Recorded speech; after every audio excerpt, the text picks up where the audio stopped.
Waalaikumsalam warahmatullahi wabarakatuh. Alhamdulillahirabbil alamin wa bihi nasta'in 'ala umuri dunyad.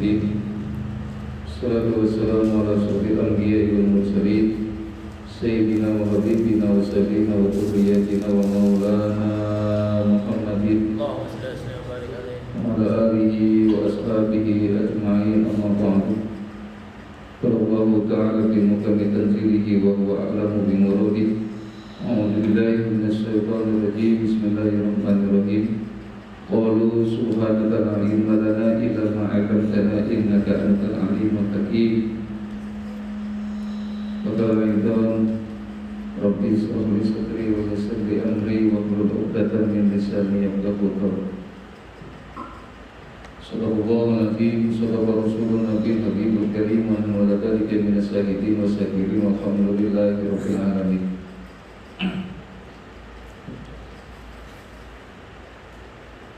Saya hormati dan saya muliakan teman-teman semua yang dirahmati oleh Allah Subhanahu wa taala. Alhamdulillah kita syukur kepada Allah Subhanahu wa taala sampai saat ini kita masih dalam keadaan sehat walafiat. Mudah-mudahan angkat kaki kita ke tempat yang mulia ini menjadikan satu wasilah Allah jadikan kita makhluk yang mulia di hadapan Allah, makhluk mulia yang di hadapan para makhluknya. Salawat dan salam selalu tercurahkan kepada baginda kita Nabi Muhammad sallallahu alaihi wasallam. Baik, mari sama-sama kita awali tafsir kita pada malam hari ini dengan membaca kitab surah Al-Fatihah. Kita hadiahkan kepada baginda Rasul dan kepada pengarang kita, mudah-mudahan apa yang kita pelajari diberikan kemudahan dalam memahami dan diberikan ilmu yang bermanfaat. Dalam Nabi Rasulullah sallallahu alaihi wasallam dan juga di Syria di mana kita dalam hal kita bersih masih Allah.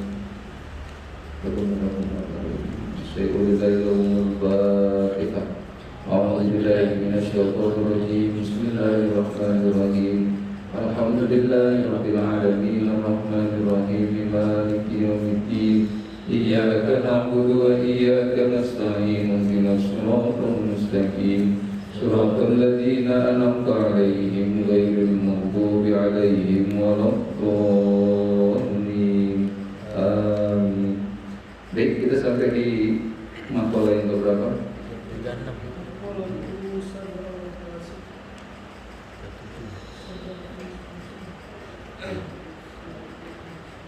Maqalatus sabi'atu wa thalathun. Maqalah yang ke-37. Bismillahirrahmanirrahim. Qala al-mu'allif rahimahullahu ta'ala wa nafa'ana bihi wa bi ulumihi fid din wa dunya wal akhirah. Wal maqalatus sabi'atu wa thalathun, dan maqalah yang ke-37. Qala ba'dul hukama, berkata sebagian para hukama, jami'ul ibadati minal ubudiyah, semua macam-macam ibadah itu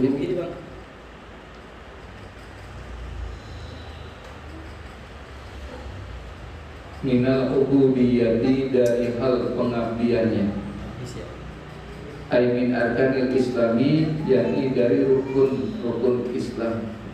Arba'atun, itu ada 4, minal khisali, daripada tingkah laku atau 4 macam. Yang pertama al-wafa'u bil uhudi, memenuhi berbagai perjanjian. Wa huwa ada'un faraidillahi ta'ala, wa huwa ada'un faraidillahi ta'ala, dan perjanjian itu adalah menunaikan keparduan kepada Allah Ta'ala. Wal muhafazatu alal hududi, dan yang kedua memelihara terhadap batasan-batasan Allah Subhanahu wa Ta'ala. Apa itu batasannya? Wa huwa istinabul muharramatillahi ta'ala, dan dia itu ialah menjauhi segala yang diharamkan oleh Allah Ta'ala. Wasabru alal maqudi, dan yang ketiga bersabar atas barang yang hilang, min mahbubati, dari segala yang disenengin, waridho bil maujudi, dan ridho dengan barang yang ada. Dari apa aja itu? Minal ini, dari berbagai makanan, wal malabisi, dan pakaian, wal masakini, dan tempat tinggal. Bukan masakini, masa sekarang bukan. Tempat tinggal.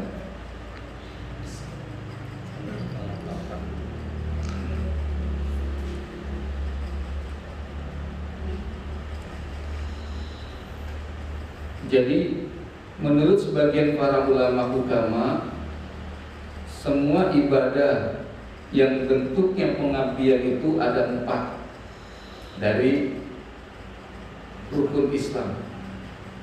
Jadi ibadah yang bersifat pengabdian itu ada 4. Yang pertama adalah memenuhi berbagai perjanjian. Kita punya janji sama Allah ini kita sebenarnya. Kata Allah kepada kita, wa ma khalaqtul jinna wal insa illa liya'budun. Allah tuh bilang begitu sama kita. Gua nggak ciptain lu, bahasa kampung kitanya begitu. Gua kagak ciptain lu kecuali untuk ibadah. Lalu kita bilang tuh yang dalam surat Ibrahim itu, wa idza akhadha min bani adam min zuhurihim, dari mulai kita dalam kandungan mak kita 120 hari itu udah ada perjanjian di situ. Lu nanti gue ciptain, tapi ingat fungsinya lu gue ciptain ke dunia ini nggak lain dan tak bukan adalah untuk beribadah.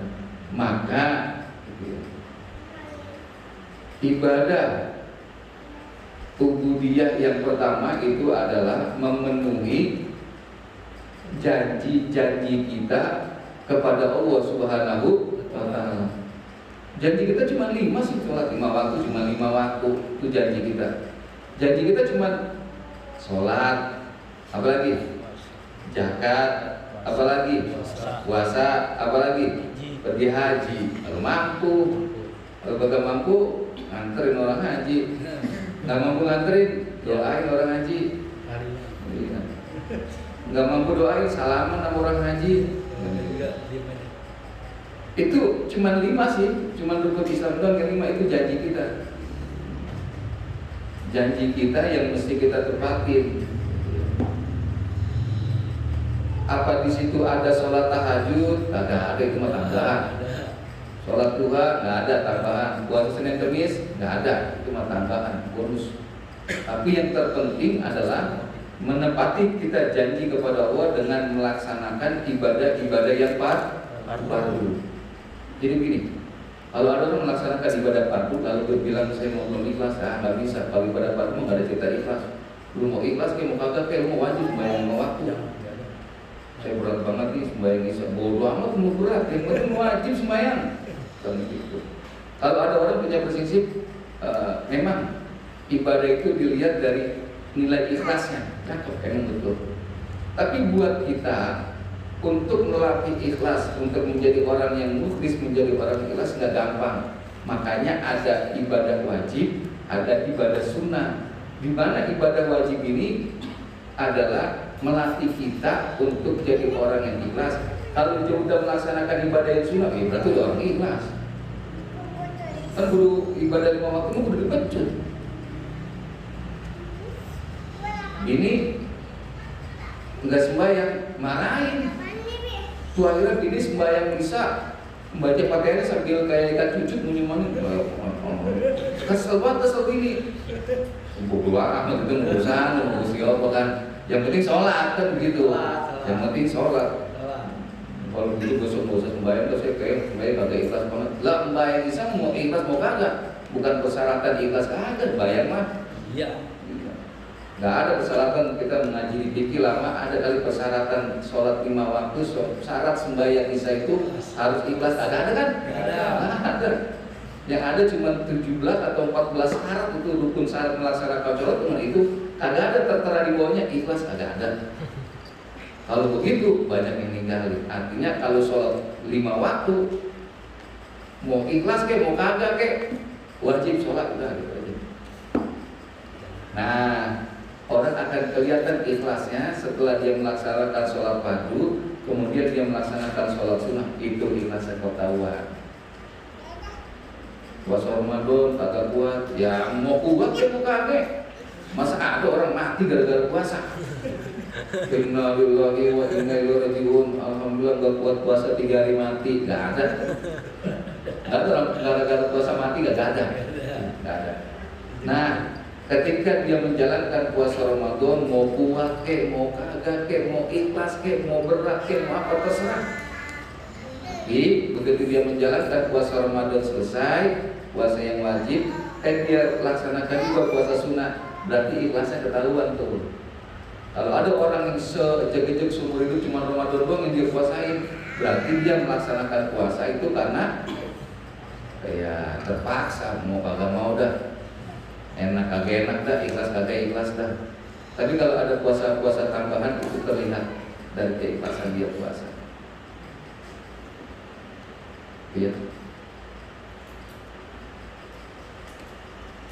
Wal wafa'u bil uqudi, menaikkan berbagai macam perjanjian kita kepada Allah, janji kita kepada Allah itu dalam melaksanakan ibadah-ibadah yang fardu.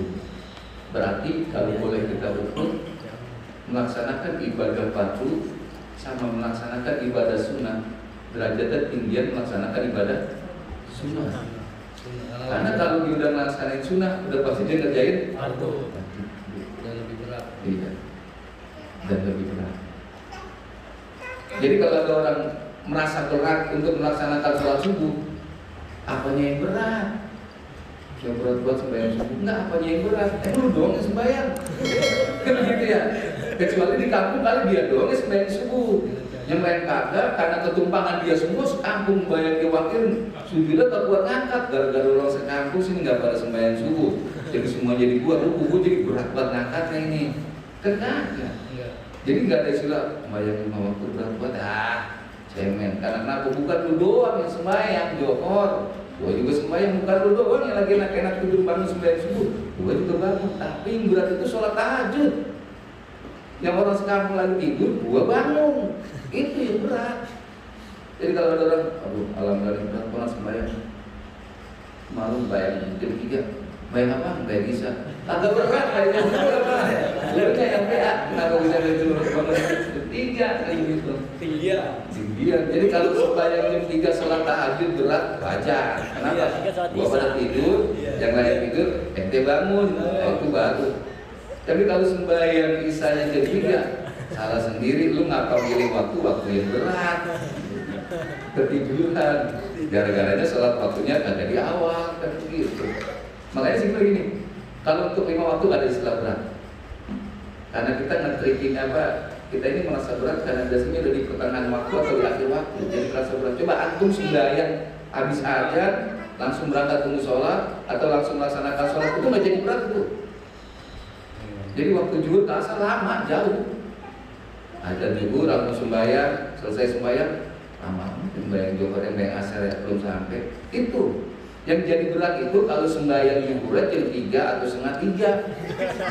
Kalau assalamualaikum, ya Allah aja asar lagi. Johor aja dari ujung, ya udah datang lagi asar. Jadi nggak ada berat buat kita untuk melaksanakan ibadah fardu, karena bukan kita doang, semuanya ngelaksanain. Jadi jangan cerita hari ini lagi susah, karena memang semuanya susah. Udah begitu. Wal muhafadzatu 'alal hududi, dan yang kedua ibadah ubudiyah.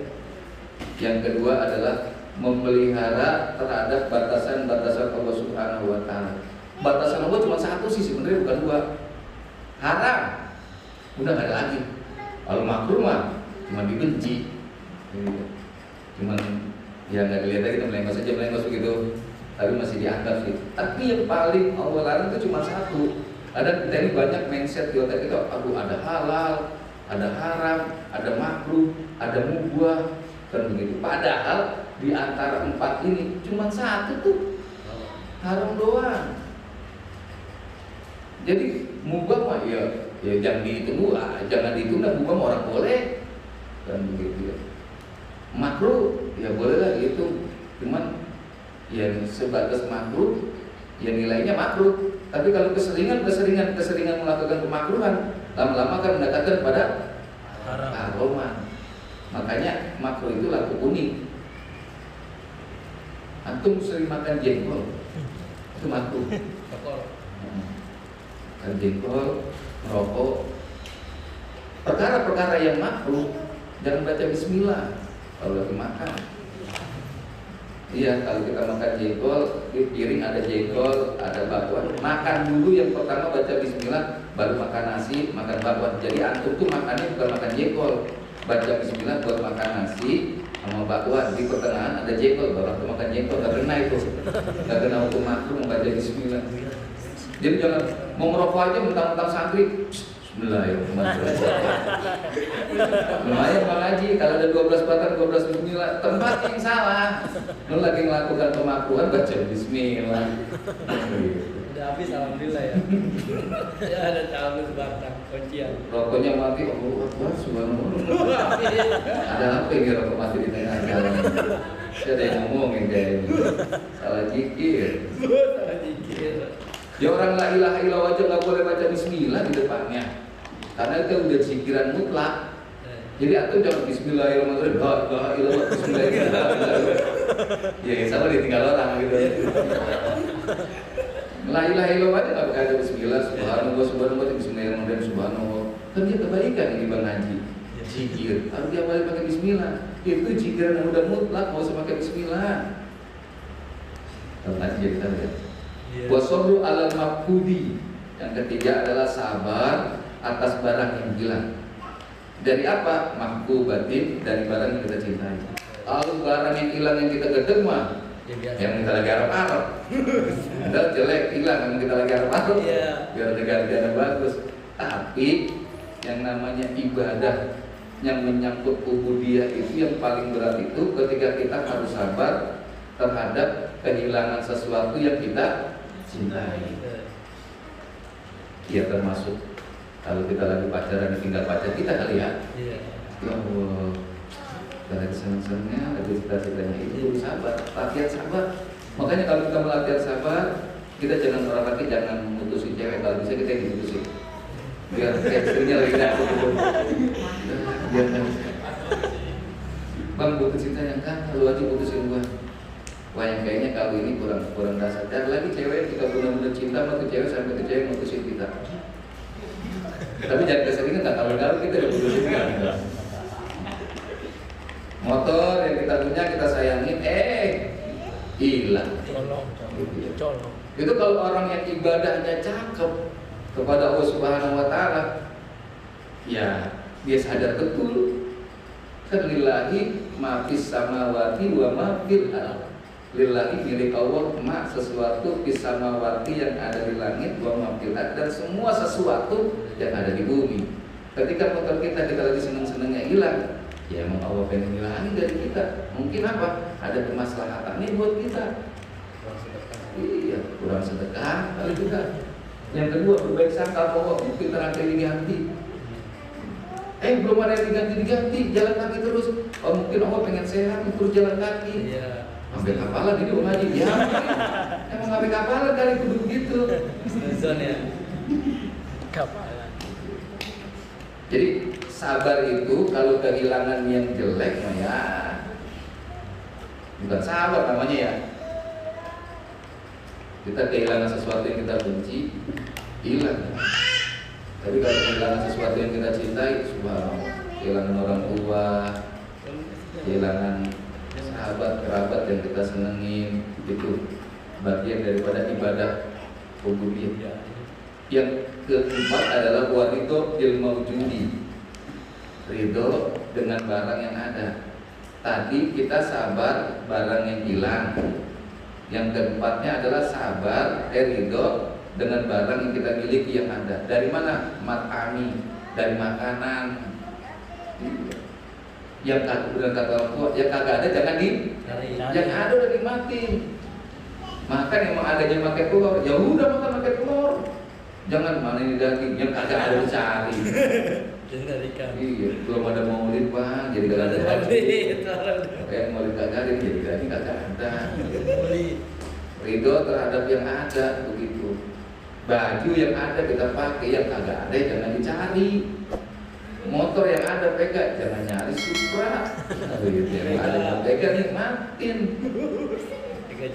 Rumah tinggal emang adanya cuma segitu, jangan nyari yang kagak ada, bilang cari. Nomaden ganti-gantian, pindah-pindah mulu. Jadi ridho udah, emang adanya Pokaris bet. Sebenarnya emang pengen kalau boleh request besok-besok adem sari aja. Oh iya, sari. Aja kan, kalau enggak, ya yang buat itu lah, panas dalam gitu. Cuma request, bukan yang kagak ada yang kita cari-cari, cuma request. Ini mah tetap kita minum. Ada ridho juga. Request. Beda kan kalau kita kagak ridho sama yang ada dengan request buat beda gitu. Jowo ini ya makan begini aja nih ya, tapi sambil dimakan. Saya mau mudah-mudahan ya Allah ada makanan yang enak kan lauknya, itu namanya ada motivasi. Jadi kalau kita ikhlas dengan yang ada aja, bukan berarti ikhlas kita diam, bukan berarti ridho itu dia, bukan. Semua orang saya yakin punya keinginan. Kita bosan makan tempe mulu, dia kata dia bilang ridho. Lu ridho buat makan tempe mulu, makan daging bisa gimana? Makan daging itu gimana? Itu nanti sebenarnya dia mau makan daging, cuman dia sanggupnya dimakan tempe, rasa tempe kan begitu. Makanya ini buat kita yang ada, ini adanya biasanya ada goreng-gorengan nih. Dua tuh masih di kotak hitam. Adanya apa ya udah, jangan bilang kadang-kadang ya bilang tempe makanan bandalun sih ya. Halo. Emang adanya begitu. Halo. Kita emang kagak suka, kita sukanya yang garing-garing, tapi adanya pada saat itu begitu. Solusinya dua, antum makan atau antum tinggalkan. Kalau makan, alhamdulillah perut keisi. Ditinggalin karena menahan daripada biar apa kita punya hobi, perut agak keisi. Enakan mana tuh?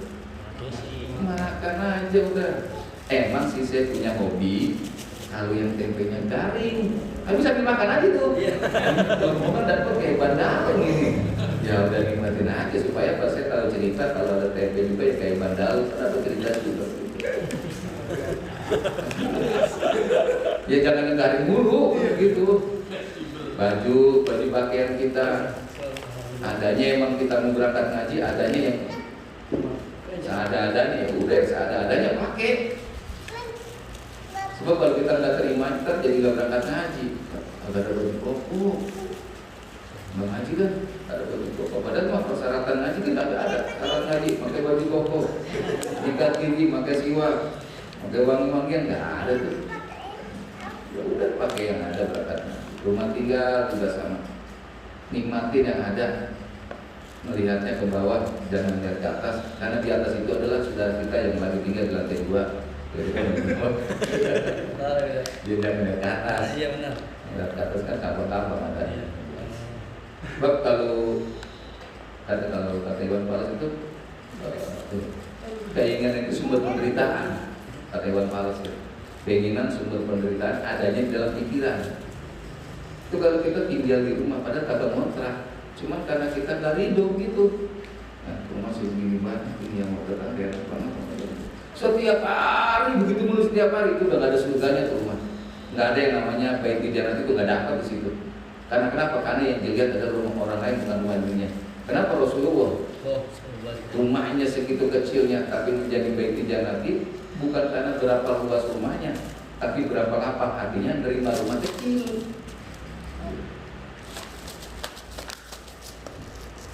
Nikmati. Kita tidur mulai tinggi, anak kita ketinggian.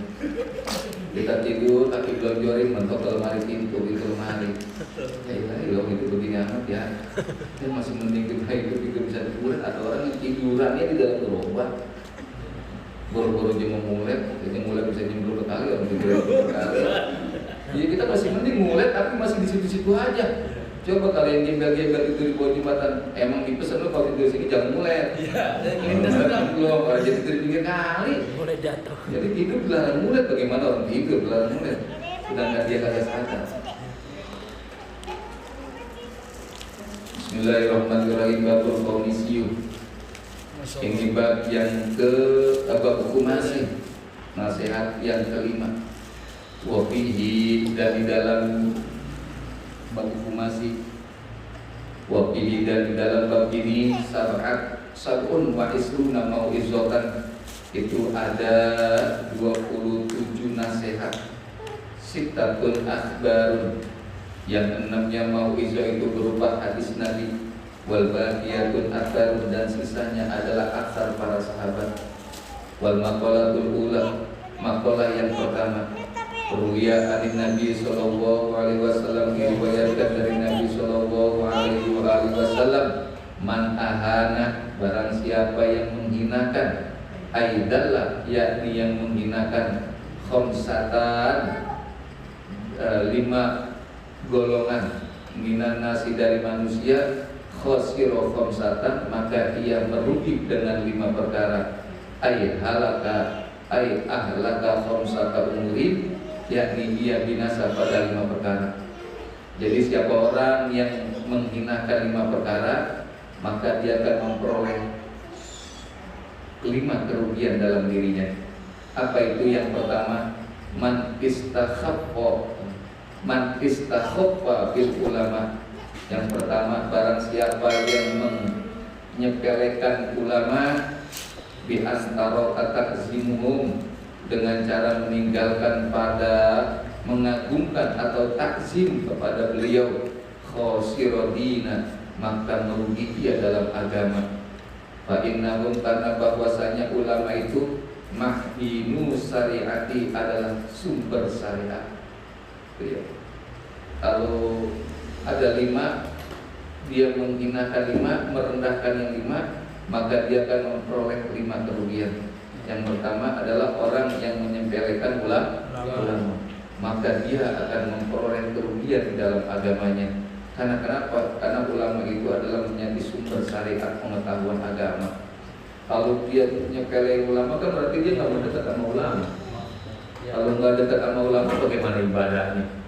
Bagaimana dia bersyariat, bagaimana dia menjalankan ibadahnya, sementara dia nyepelin ulama. Jangan ya, dia kata ulama kecil, kuntet, gepeng, kalau emang itu ulama, jangan dihinakan.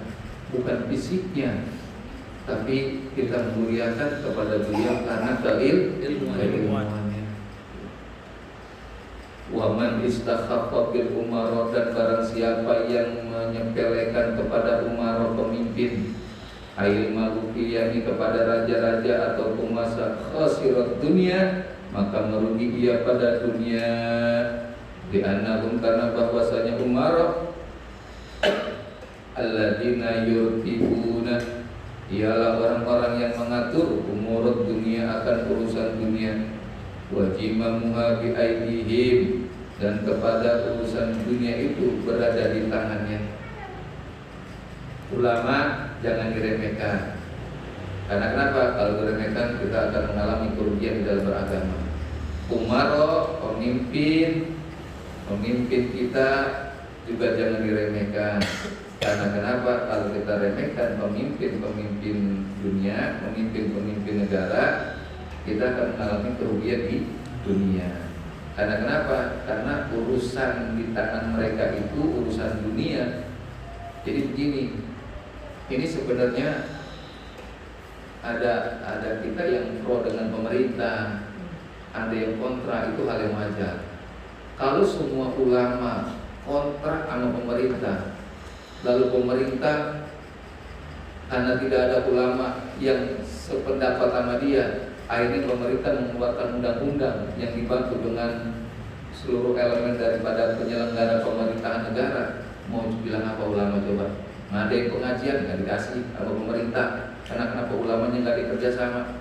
Lantas kagak boleh pengajian, maulid kagak boleh, apa kagak boleh. Karena kenapa? Kagak ada ulama yang gabung kepada pemerintahan. Karena kenapa? Karena kita memang tinggal di dunia. Kalau antum tinggalin ulama akan memperoleh kerugian tapi akhirat karena urusan agama. Tapi kalau kita jauhin umaro, kita nggak bekerja sama dengan umaro, maka kita akan memperoleh kerugian di dunia. Oh jangan bilang, oh ayo kita apa tuh makar atau apa, jangan. Biarkan ada ulama-ulama yang bekerja sama dengan pemerintah, karena memang penting. Saya bilang kalau semuanya kontra dengan pemerintah, ya pemerintah membuat pasal dan undang-undang. Ulama mah nggak punya tentara, ulama punya EPI doang, mau bahasa Bansera, Banser itu ya, punya yang namanya apa kesengajaan? Hah? Badan apa tuh ya? Banser. Kita orang ini baru tahu Banser apa ya? Iya jadi begitu. Apa? Badan Serbaguna. Iya badan Serbaguna. Badan Serbaguna. Iya. Bantuan ya. Itu harus ada yang begitu yang dekat kemarau harus. Jadi ini ulama yang dekat kemarau jadi bisa kontrol sosial. Jadi di umarok bisa dikontrol sama ulama. Tapi yang terjadi kebanyakan sekarang ini karena ulama duduk bareng sama umarok, kadang-kadang ulamanya mudah disetir sama umarok. Meskipun adalah pasti ada ulama-ulama yang masih istiqomah yang mereka terus memantau kebijakan-kebijakan pemerintah, tetap konsisten dengan ulamanya, tidak kesana dan tidak kemana. Wa man istakhaffa bil ziron. Yang ketiga, barang siapa yang menyepelekan kepada tetangga, ail mujawirina, yakni orang-orang yang dekat, bil masakini di dalam rumahnya, min jamil jihati, dari semua jihad atau arah, khasiro manafi'ah, maka merugi ia dari kemanfaatannya. Ai al khairati, yakni kebaikan allati tawassalu biha, yang dapat menyampaikan dengannya ilal matlubi, kepada yang dikehendaki. Jadi yang keempat adalah, yang ketiga, jangan menyepelekan tetangga. Karena kenapa? Kalau menyepelekan tetangga, kita akan rugi. Ruginya kenapa? Kita nggak bisa memberikan atau tidak bisa merasakan manfaat bertetangga. Manfaat bertetangga itu banyak. Makanya mankana yu'minu billahi fal yukrim jarahu, ya. Maka dia muliakan tetangganya. Tetangga ada yang bagus, ada yang jelek, ada yang akhlaknya bagus, ada yang akhlaknya jelek. Ya, gitulah bertetangga. Tapi mau yang bagus ke, mau yang jelek ke, ya kita akrabin aja sebagai satu kewajiban kita untuk tidak merendahkan atau menyemarakan tetangga. Kan kadang kalau orang tinggal di komplek, orang tinggal di Greenland, makanya bukan saya nggak mau tinggal di Greenland sini. Iya, karena dia tetangga samping aja gak kenal dia. Coba itu di sampingnya gak kenal sama kita. Ya Allah, bagaimana tetangga sampingnya gak kenal? Jadi kalau di Greenland itu kalau orang mati ya udah mati aja. Kalau misalkan sekeluarganya mati nggak ada yang tahu, ya si jenazah itu berangkat aja ke rumah duka sendiri. Ya nggak ada yang tahu. Malah tahuan satpam daripada tetangga sampingnya. Tembok main tinggi-tinggi yang meskipun ada bahasa klaster itu ya yang terbuka di depan gak ada temboknya, yang halaman sama-sama terbuka, tapi orangnya nggak pada nyapa. Itu yang membuat pertimbangan saya nggak tinggal di Greenland. Antum kepada kesoalan lah kita. Apa nggak dikasih gitu? Nggak dikasih duitnya, nggak dikasih duit. Nah ini ada hadis Nabi. Ruya annahu sallallahu alaihi wasallam, dan meriwayatkan bahwasanya Nabi sallallahu alaihi wasallam qala bersabda, "Walladzi nafsi biyadihi, demi zat Allah yang ada diriku di bawah kekuasaannya, la yu'minu abdun, tidak beriman seseorang hamba, hatta yuhibba, sehingga ia mencintai lijarihi, kepada tetangganya, ma yuhibbu li nafsi, apa-apa yang ia sukai untuk dirinya." Oh. Jadi kalau bertetangga, kita yang orang ngaji nih bertetangga, kalau emang kita agak demen sama radio berisik, kita jangan dengerin radio kita. Kalau emang kita kagak demen sama misalkan kegaduhan, ya kita jangan buat gaduh. Artinya yang buat kita kagak enak, insya Allah sama orang lain juga kagak enak. Kalau emang kita gedek, dia tetangga, bawa durian doang kagak bagi, kan begitu. Orang mau bagi-bagi buah apa? Nah kita jangan begitu. Kok kemarin dibawa gak bagi-bagi, gue lawan lagi sekarang, gue bawa kagak bagi-bagi, dan begitu. Kalau begitu kita berarti